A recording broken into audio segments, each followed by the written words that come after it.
साधु का संग करो, असाधु का नहीं, असज्जन का नहीं।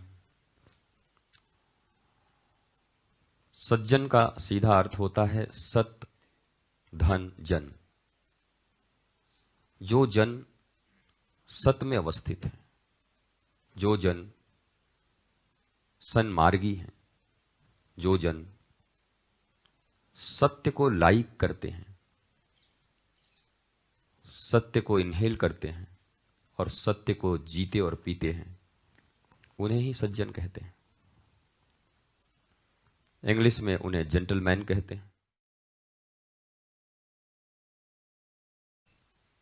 लेकिन उसका अर्थ कुछ अलग होता है। उनके जेंटलमैन उनके रहन सहन, कपड़ों से, उनकी सैलरी से, उनके अच्छे बंगले से, यद्यपि भीतर से वो अशांत हैं, लेकिन फिर भी शिष्टाचार में बोलते हैं, उन्हें जेंटलमैन कहते हैं। वो बिहेव करते हैं शिष्ट की तरह, होते नहीं हैं। पर हमारे यहां सज्जन शब्द का अर्थ है जो सत्य में ही सदा विचरण करता है।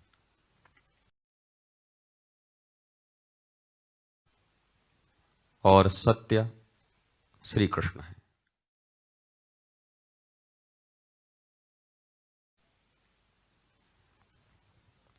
श्री कृष्ण में जिनका मन विचरण करता है, श्री कृष्ण ही जिनके इष्ट हैं, मंगल हैं, उन्हें सज्जन कहते हैं। हमारा सज्जन होना अलग है। वस्त्र विन्यास, केश विन्यास, वाणी, ये सब एक्सटर्नल चीजें हैं, पर मूल है कृष्ण में मन का विचरण करना। क्योंकि कई ऋषि मौन ही हुए, बोले ही नहीं, तो उनकी सज्जनता कैसे मुखरित होगी? क्या वो सज्जन नहीं है? क्या वो कृष्ण में विचरण नहीं करते? इसलिए एक्सटर्नल जो भी चीजें हैं वो सज्जनता का परिचायक नहीं हो सकती। लक्षण जरूर हो सकता है। जैसे हम कहते हैं face is the index of mind.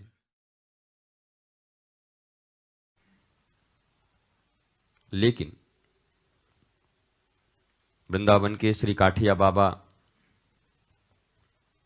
जब आए तो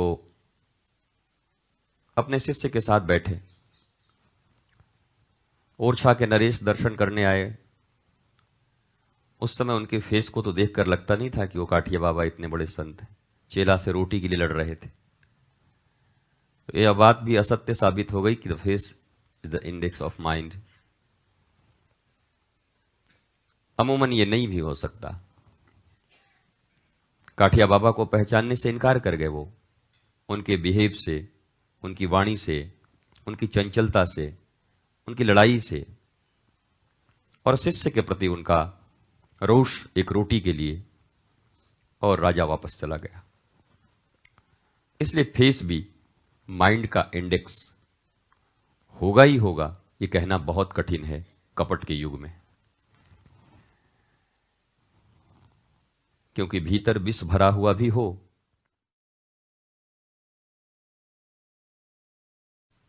तो मुख तो चंद्रमा जैसा लोग बना के रखते हैं।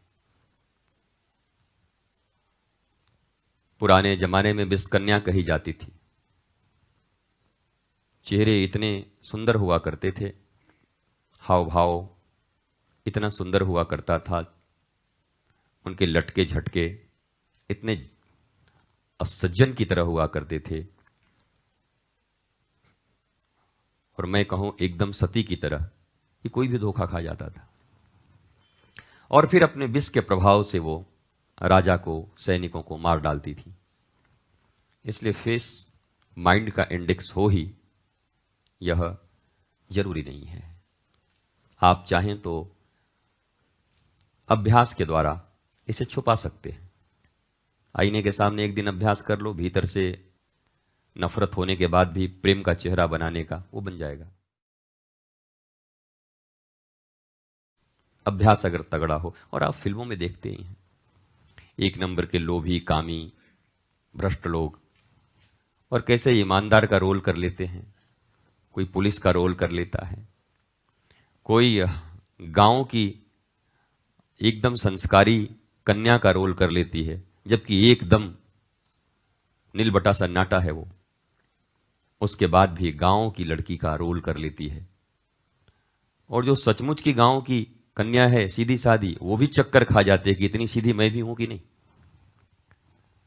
तो face is the index of mind, ये नहीं हो सकता।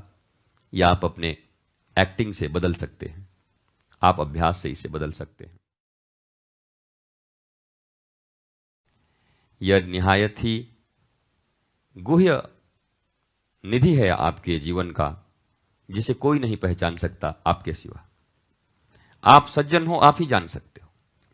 आप सज्जन हो, आप ही का हृदय उसको अनुभव कर सकता है। वह परम शांति, परम शीतलता, परम आनंद, समता का भाव, सिया राम में सब जग जानी, यह आपके सिवा कौन जान सकता है। इसलिए सज्जन होने के लिए सज्जन दिखना भी जरूरी नहीं है, सज्जन होने के लिए सज्जन होना ही जरूरी है। सज्जन होने के लिए सज्जन बनना भी जरूरी नहीं है, होना जरूरी है। बनना तो फिर अलग है। बोला क्या?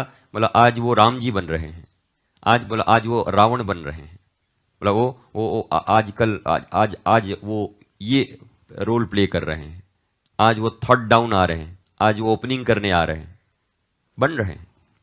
वह होना अलग बात है ही।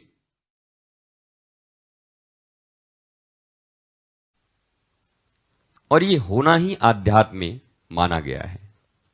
टू डू टू बी, गुरु जी सदा कहते हैं। और ये होना ही सबसे बड़ा सफलता है, जीवन का आनंद है। होना, बनना भी नहीं, दिखना भी नहीं। न दिखे कोई बात नहीं, और बनने का प्रयत्न दूसरे वे में कि देखो आजकल बहुत सती सावित्री बन रही हैं, ऐसा हम कहते हैं सदा, बन रही हैं। हम कहते हैं नहीं, बन रही हैं। देखो आजकल सज्जन बन रहे हैं, भीतर तो इनका हम जानते हैं, बाहर से सज्जन बन रहे हैं। इसलिए होना ही जरूरी है, बनने से ज्यादा होना जरूरी है। और यह जिनके जीवन में होगा, तो गुरु की उपस्थिति हो, अनुपस्थिति हो, आपके चाल चलन चरित्र वैसे ही रहेंगे, बदलेंगे कभी नहीं। अक्सर आप देखते हैं कि श्रेष्ठ गुरु की उपस्थिति में आपके चाल चलन चरित्र बदले बदले नजर, सरकार थोड़े बदले बदले से नजर आते हैं। और जैसे ही उनकी अनुपस्थिति होती है सशरीर, आप अपने मूल स्वभाव में लौट जाते हैं। तो आप बने थे, हैं नहीं। यही पहचान है कि आप बने थे, हैं नहीं। होते तो उनके आने पे भी वही होते, और होते तो उनके जाने पे भी वही होते। लेकिन आप बने थे, इसलिए उनके आने पर वो परसोना, वो मुखौटा आपने ओढ़ लिया, और उनके जाते ही वो मुखौटा उखड़ गया, और एक ओरिजिनल मुखौटा आपका सामने आ गया। इसलिए अध्यात्म के क्षेत्र में बनना नहीं, होना जरूरी है।